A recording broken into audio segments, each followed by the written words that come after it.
Добрый вечер. Вы смотрите «Якутия Лайв». С вами Ирина Ефимова. С ноября 2020 года на территории нашей республики действует Центр управления регионом. Основной принцип его работы – быть вместе с людьми, знать о проблемах и оперативно их решать. ЦУР объединяет представителей всех органов власти. Это позволяет координировать работу и перейти от точечного решения отдельных проблем к комплексному подходу. О лучших практиках ЦУР расскажет наш сегодняшний гость, руководитель Центра управления регионом Якутии Василий Десяткин. Добрый вечер, Василий Романович. Добрый вечер, Ирина. За весь период деятельности ЦУР с ноября 2020 года, то есть меньше года, по сути, вы работаете, и от якутян поступило уже более 38 тысяч сообщений, которые оперативно обработаны, переданы ответственным министерствам, ведомствам для принятия решений. Вот какие темы чаще всего оказываются в топе? Да, действительно, вот 2021 год – это не только пандемийный очередной год, второй год, но и год, когда якутяне активно осваивают цифровые инструменты. И эти цифровые инструменты на самом деле очень доступны каждому жителю. И вот вы сказали цифру 38 тысяч за неполный год, но если годом ранее это было 15 тысяч, то есть мы видим более чем двукратный рост активности жителей в социальных сетях, в интернете, где они отмечают свои проблемы и обращаются к органам власти. Так вот, 70% на сегодняшний день касаются, конечно же, темы коронавируса. Это вопросы вакцинации, проблемы с вакцинацией. Особенно сейчас распространена проблема того, что жители не получают вовремя электронный сертификат о полученной вакцине. И, к слову, на самом деле там проблема решается внесением достаточных сведений о самом человеке. То есть многие жители в своих кабинетах недостаточно их заполнили и насытили необходимыми данными. Вот. А второй проблемой, конечно же, у нас являются наши насущные проблемы жилищно-коммунального хозяйства. И также в топ-3 входит проблема обеспечения качественными дорогами. То есть три основные наши проблемы. Получается, Да. коронавирус, Да. Жилищно-коммунальное ЖКХ и дороги. Ну, Да. в общем, ничего нового. Я напоминаю, что мы работаем в прямом эфире, и задать вопрос гостю программы можно, позвонив в студию по номеру 841 12 42 14 39 или отправив текстовое сообщение на номер горячей линии в мессенджере WhatsApp по номеру 8 914 235 0502. Ну вот, Василий Романович, вы сказали, что якутяне привыкают к цифровым решениям, но ведь нам не привыкать, да, когда свою работу ЦУР начал, многие говорили, что это копия OneClick Якутия. Да, вот, то есть мы же уже умеем с этим обращаться, и OneClick Якутск задолго до этого работал. Вот давайте внесем ясность, какие есть совпадения, какие пересечения, то есть теперь ЦУР OneClick не нужен или что, или вы как-то разделили? Конечно, это один из популярных вопросов, которые мне задают жители, когда мы в личном общении, или же могут задавать представители СМИ, чем же отличается ЦУР. Так вот, OneClick является одним из каналов, где жители оставляют свои проблемы, либо оставляют свои предложения по улучшению жизни, да, то есть они могут касаться любых направлений, сфер деятельности. Но также есть еще и другие каналы. Во-первых, это социальные сети, где жители также могут обратиться напрямую к органам власти, и сервисы ЦУР автоматически возьмут их в работу. В том случае, если сообщение написано под аккаунтом там, главы республики или по официальном аккаунте там, главы города, главы района, или просто вот человек у себя в соцсетях пишет обращение, и вы его схватываете. Если паблик человека открытый, то есть он открытый, есть закрытые паблики. Если открытый, то наши сервисы это считывают, и мы берем это в работу. То есть он может у себя в личном паблике обратиться к какому-либо, любому органу власти, можно так сказать, со своей проблемой. Но также жители могут обратиться во всевозможных пабликах самих органов власти, органов местного самоуправления, всех организаций, с которыми чаще всего сталкиваются жители. То есть это и школы, это и детские сады, больницы. То есть тем самым вот этот инструмент... И все это попадает к вам, вы все это мониторите? Да, совершенно верно. А я для этого должна поставить хэштег ЦУР? Или не должна? Нас в последнее время я заметил, что жители чаще ставят хэштег, но и без хэштега мы ловим эти сообщения, обращения и перенаправляем их для работы в органы власти. То есть хэштег — это просто некая гарантия, что точно заметят сразу, да? Ну, можно так сказать. Также есть очень набирающий популярность, динамично набирающий популярность сервис госуслуги «Решаем вместе». Это не только мобильное приложение, которое можно скачать на все смартфоны, да, на сегодняшний день, но также можно отправить через личный кабинет госуслуг. А на самом деле это за данной платформой, она называется платформа обратной связи, стоит большое будущее. Почему? Потому что через год-два это будет уже на самом деле единственная, наверное, платформа, куда стекаются все данные, касающиеся обращений жителей в адрес любого органа власти. Получается так. И вот таким образом OneClick, инцидент, вот работа с соцсетями, да, как я сказал, платформа обратной связи госуслуг. Это все вот эти каналы обратной связи поступают к нам в ЦУР, и мы являемся, так сказать, держателем этих данных. Мы анализируем, ищем первопричины то есть основных с OneClick проблем. тоже попадает все к вам, да, в Да, обработку? да. А вы уже направляете Да. по ведомствам? И в чем главное отличие ЦУР от остальных каналов обратной связи? Это анализ, аналитика. То есть мы стараемся выявлять наиболее часто встречающиеся проблемы, разбираем их на составные элементы, пересобираем, так сказать, более ужатую, легкую версию этого процесса и отдаем органам власти для работы. К примеру, в марте текущего года мы ловили несколько раз сообщения от преподавателей, которые не могли получить вовремя свои выплаты за классное руководство. И мы начали разбираться в этой проблеме совместно с Министерством образования и науки Республики.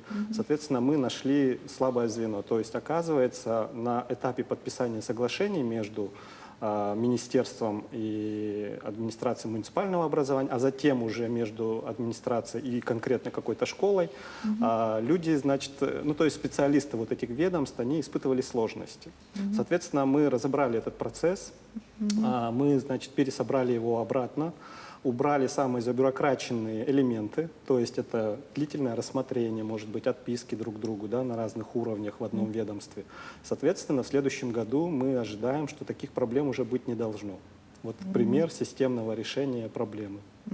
То есть, по сути, все вот эти вот отделы по обращениям граждан, это вот теперь ваши централизованные полномочия? Да, я сейчас скажу еще, что федеральным законом 59 ФЗ гражданам также гарантировано направлять бумажные, то есть традиционный способ обращения в орган власти. Но Никто там не срок, отменяет. но там да. срок ответа 30 дней. 30 дней, А у совершенно вас, верно. по вашему регламенту? У нас на самом деле зависит от категории обращений. И мы сейчас активно работаем над сокращением сроков по всем видам обращений. То есть получается, что если по коронавирусу любые обращения касаемо коронавируса, которые мы фиксируем, ответ заявителю должен быть направлен в течение суток. А все вопросы, касающиеся детского питания в школах, также распределения путевок в детские лагеря, здесь ответ должен поступить в течение 10 дней. И по многим категориям проблем уже срок сейчас составляет 20 дней. К концу текущего года по всем своим каналам обратной связи, то, что мы собираем обращения жителей, срок не должен превышать 20 дней. То есть здесь мы работаем в первую очередь над тем, чтобы как можно большее количество обращений жителей обрабатывались в более короткие сроки. И это на самом деле удается. Ну, то есть, но вы отвечаете только за цифровую часть, то есть обращения, которые вот традиционные письменные на бумаге, они к вам не попадают, да? Да, на сегодняшний день, можно сказать, пока они к нам не попадают, но со временем, когда мы проведем интеграцию всех электронных систем, потому что бумажные обращения попадают в систему электронного документооборота правительства, органа власти, да, соответственно, они фиксируются там и приобретают некий цифровой след. Вот, и, соответственно, мы работаем над интеграцией вот этих информационных систем, чтобы в будущем уже видеть абсолютно все обращения жителей. То есть и тогда они будут попадать в ваш мониторинг тоже? Да. Понятно. А как вы думаете, когда люди вот вообще перестанут письменные обращения писать или не будет такого? Ну, я считаю, что такого и не должно быть, потому что у гражданина должен быть выбор, как обратиться, да, и государство ему должно гарантировать этот выбор в первую очередь. Понятно, что цифровые сервисы удобны, никуда не надо писать и так далее, но есть определенная категория жителей, которая все равно предпочитает направить бумажное обращение. И поэтому я считаю, что даже если эта доля будет снижаться постепенно, а она снижается, то все равно сохранится какой-то вот процент жителей, которым привычно обратиться в орган власти на бумаге. Ну, старшее поколение, наверное, или Ну да. жители тех районов, где интернет пока не так развит. Да, да, это совершенно верно. Но тут надо отдать должное, что старшее поколение в республике, оно очень активно именно в освоении новых вот цифровых сервисов. Да, вот, кстати, следующий мой вопрос как раз про портрет аудитории. Да, вы же работаете напрямую с населением, видите эти запросы. Вот интересно, как меняется аудитория? То есть, если раньше понятно было, что больше молодежь пользуется этими сервисами, соответственно, там, наверное, и запросы, которые волнуют больше, там, скажем, молодое поколение, да, вот, то сейчас количество пользователей интернета растет, они взрослеют. Вы это видите? Вот?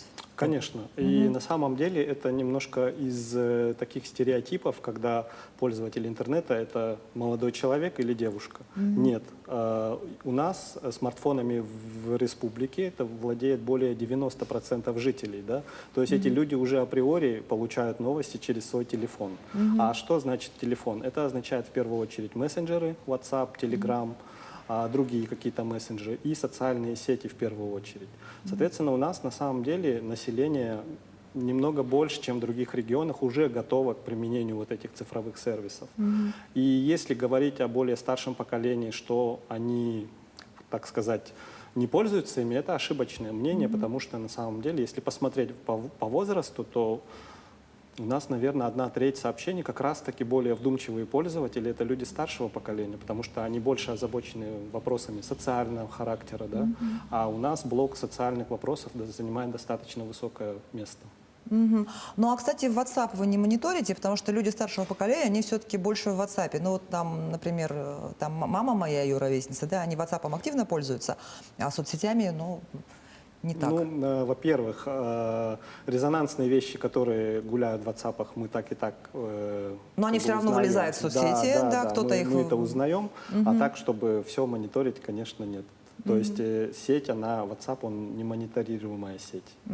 А сообщения на якутском языке попадают в ваши... Конечно, конечно. Это попадает из социальных сетей, можно так сказать. В программе, ну вот в платформе обратной связи житель может сфотографировать проблему, допустим, и сфотографировать свой документ на якутском языке. То есть мы это тоже берем в работу.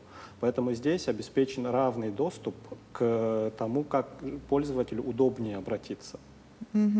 А вот что делать жителям тех районов, где у нас интернет пока не развит? Ну вот в Арктике, там так далее. Им вот вы что посоветуете? Писать традиционные письменные обращения или? Ну, с учетом расширения, значит, волоконно-оптических линий, они постепенно проникают и в труднодоступные территории. Да? Мы знаем, в прошлом году линия дошла до Оленька. До Оленька. Дальше она идет в Анабарский район.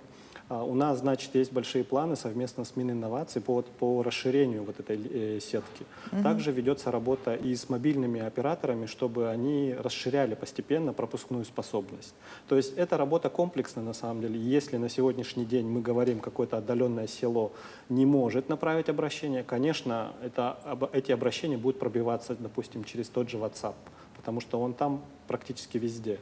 Либо же, допустим, обращения могут проходить через платформу обратной связи, где в поселковой администрации можно, то есть там интернет во многих социальных учреждениях есть достаточно хороший. То есть, в принципе, выход и доступ жителей к всем системам обратной связи имеется. Но, конечно, а у вас есть будет уже улучшаться. какие-то кейсы, когда вы решали проблему, ну, вот, в каком-нибудь отдаленном улусе? Ну, в отдаленном Улусе у нас есть, мы ловим время от времени сигналы о том, что жители обеспокоены каким-либо событием, будь то падающие ступени ракет, может быть, да, то есть мы видим видео, фото, и, соответственно, мы готовим совместно с Минэкологией, уполномоченными другими органами информирование жителей, потому что, почему люди беспокоятся? Потому что у них нет достаточной информации. Ну вот мы начали с топ-3, когда вы формулировали, да, вы сказали, что коронавирус все-таки на первом месте, это 70% обращений. Несмотря на то, что у нас эпидемия уже довольно давно, вроде бы, казалось бы, все привыкли, но вопросов не становится меньше. И вот как раз вы только Вы ведь не только с обращениями работаете, вы же информируете, в свою очередь, тоже? Конечно, Вот конечно. как вы информируете, через какие каналы? Ну вот помимо того, что мы сотрудничаем давно с нашей программой. Ну, вообще информирование, оно может тоже идти через несколько каналов. Это не только вот традиционное телевидение, не только теперь уже традиционные соцсети и мессенджеры. Да?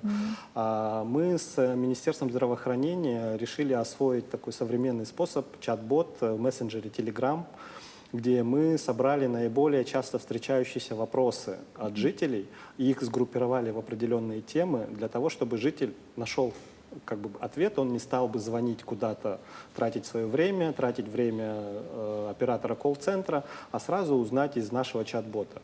Что представлено в нашем чат-боте? Во-первых, это пункты вакцинации. Мы регулярно обновляем, можно сказать, каждый день. То есть житель, обратившись туда, он увидит время работы, адрес этих пунктов вакцинации.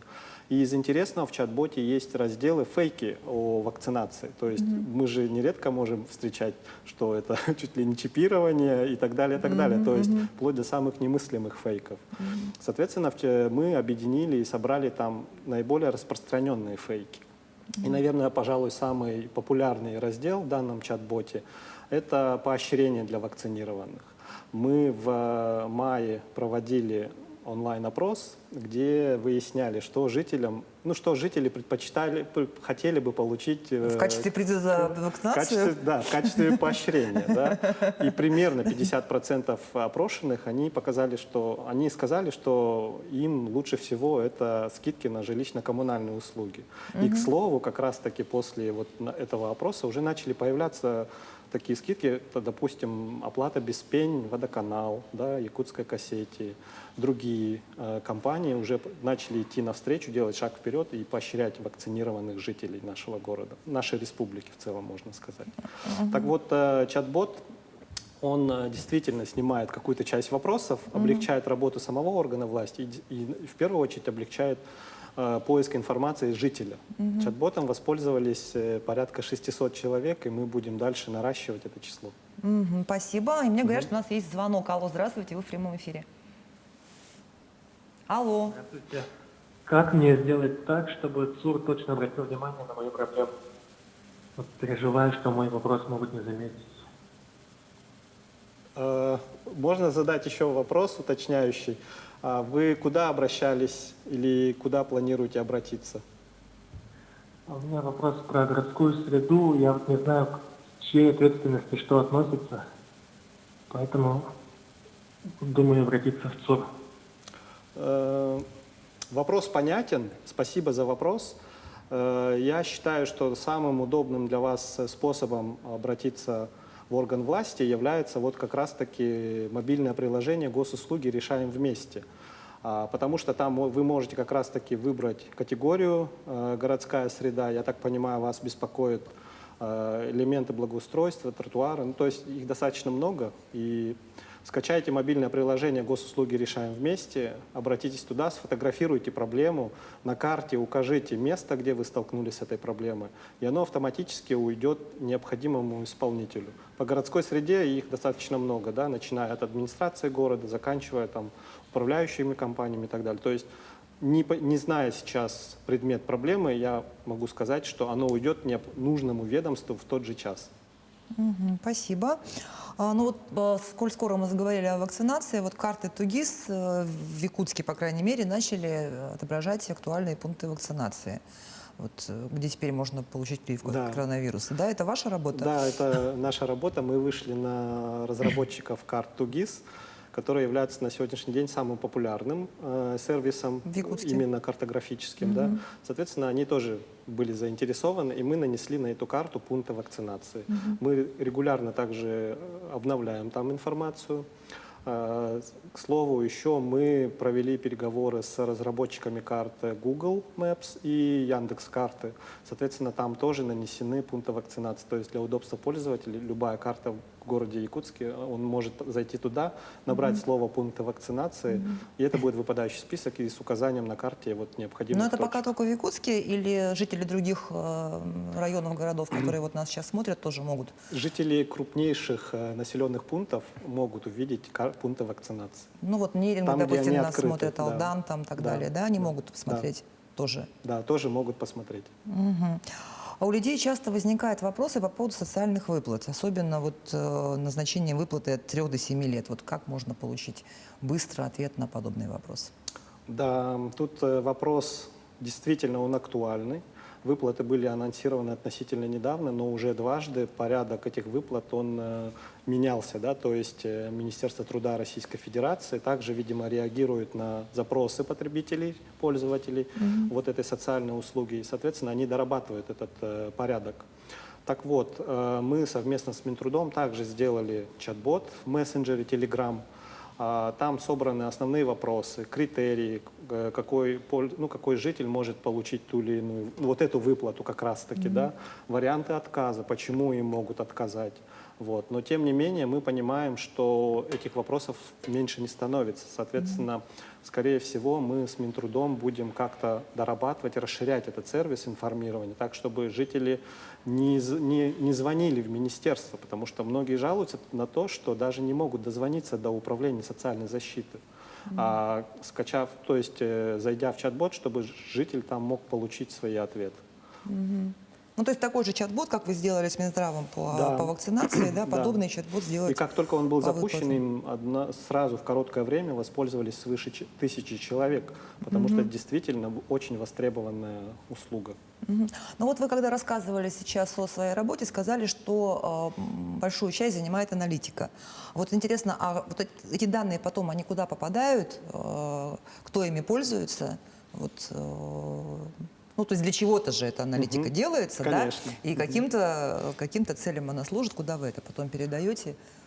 В первую очередь анализируется причина, ну, то есть тип обращений, да, по какой проблеме чаще всего жалуются жители. Затем уже анализируются, как я уже говорил, причины. В этом году в инициативном порядке мы провели ряд аналитических исследований. Итоги были переданы и городу Якутску, и главе республики. К примеру, вот по благоустройству мы проводили аналитику, да, и предлагали ряд предложений, как можно было бы улучшить восприятие жителей той же городской средой. Вот. Проводили аналитику по бродячим собакам, где чаще всего, значит, жалуются жители. Проводили аналитику по другим системам, по другим проблемам, да, и вот нам недавно город ответил, что наши предложения приняты в работу. И я надеюсь, что они будут погружены в муниципальные программы. К примеру, вот в качестве примера, это по ямочному ремонту мы проводили аналитику, передали, значит, те участки, по которым чаще всего обращаются жители, и действительно город в этом году выделил на 10 миллионов рублей больше и провели почти в 2 раза работ больше по ямочному ремонту. То есть можно сказать, что вот аналитика берется в работу и непосредственно уже погружается в план действий администрации города Якутска. Ну, то есть вы эту аналитику передаете, а потом как-то мониторите результаты или нет? Да, мы мониторим это с помощью тех же отзывов жителей, да, которые отмечают исправление той или иной проблемы. То есть в данном случае для нас основным фактором это является снижение количества обращений на эту тему. То есть если где-то, значит, действия власти сняли напряжение, то, соответственно, будет меньше обращений жителей. И для нас это главный критерий. Ну вот ЦУР — это же все-таки федеральная структура, и такие подобные центры управления регионами есть не только в Якутии, и в других регионах тоже. Вот. И получается, все это скапливается там вот где-то еще, то есть наши проблемы видят не только на уровне республики, но и на федеральном уровне, так? Ну, можно сказать и так, да, но здесь основная ценность центров управления регионов и той базы данных, которую они анализируют, прежде всего она нужна региону, она не нужна там на федеральном уровне. Нет, ну а если вдруг какая-то проблема, которая вот, ну, не может решиться на региональном и муниципальном уровне? Конечно, то есть То вы ее тогда передаете, да, наши обоснования, на уровень они могут федеральных лечь, министерств там и так далее? Да, да, совершенно верно. То есть наши обоснования, которые мы подкрепим тем, что такое-то количество жителей выражают озабоченность той или иной проблемой, да, такое-то количество жителей хотели бы, чтобы в республике был построен, допустим, Ленский мост, то это все тоже будет усилять, так сказать, аргумент республики, да, для того, чтобы обосновать необходимость того же строительства, либо решения какой-то проблемы на федеральном уровне. Мгм. А вот Центр управления городом анонсировали. Это тоже как бы ваше подразделение? Это будет ваше дочернее предприятие или как? Ну, тут надо отметить так, что у нас постепенно, да, мы планируем открывать такие муниципальные центры и в первую очередь их затачивать на работу с жителями. Это не та аналитика, не информирование, не онлайн-социология, а больше вовлекать как можно больше городских предприятий. Вот, допустим, в текущем году мы хотим открыть и, надеюсь, откроем, да, в скором времени муниципальный центр управления. Это не означает, что количество муниципальных чиновников увеличится. В первую очередь нет. Это означает переформатирование уже имеющихся служб в городе. Да? Это означает подключение большего количества организаций к вот этим нашим сервисам. Это платформа обратной связи. Мы будем обучать муниципальных служащих в первую очередь, сопровождать их работу на первом этапе, и в конечном итоге, когда они уже будут самостоятельно работать, то, конечно, они будут работать уже так, в автономном, полуавтономном режиме. Но мы первейшей задачей видим улучшение вот, скорости решения этих проблем. Мы ставим себе задачу подключить все управляющие компании, все управы, всех операторов, которые занимаются вывозом мусора и так далее, и так далее. То есть вплоть до крупных организаций, таких как Якутскэнерго, Водоканал, к нашим системам, чтобы они быстрее получали сигналы от жителей о тех или иных проблемах. Ну, то есть, по сути, вы определяете вот это вот плечо, да, между запросом жителей и той структурой, которая ответственна за решение проблемы, и стараетесь его просто минимизировать, сократить. Совершенно верно, да. То есть подключая как можно больше организаций, которые так и так занимаются решением проблем, обучая их работе в этих системах, они будут быстрее реагировать, совершенно точно, да. Вы заметили. А вы упомянули платформу обратной связи, вот эти вот общественные голосования.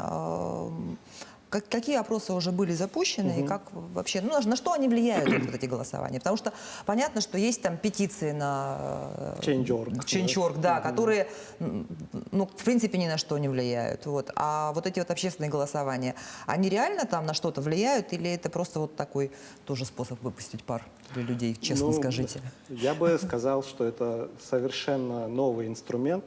Сейчас мы к общественным голосованиям через платформу обратной связи госуслуг подключили все органы власти. Да? Мы хотим сделать нормальной, обычной культуру, значит, когда орган власти советуется по тем или иным острым проблемам, которые находятся в его ведении. Вот в свое время мы запускали онлайн-опрос через платформу обратной связи, чтобы жители сами выбрали маршрут автобуса. Да, ведь реконструкция проспекта Ленина, она затронет 11 маршрутов автобуса. И это будет определенное неудобство для жителей. Чтобы понять, что жители выбирают, ну, на их взгляд, гораздо, ну, то есть более удобные маршруты, мы предложили по каждому из 11 маршрутов 3 варианта.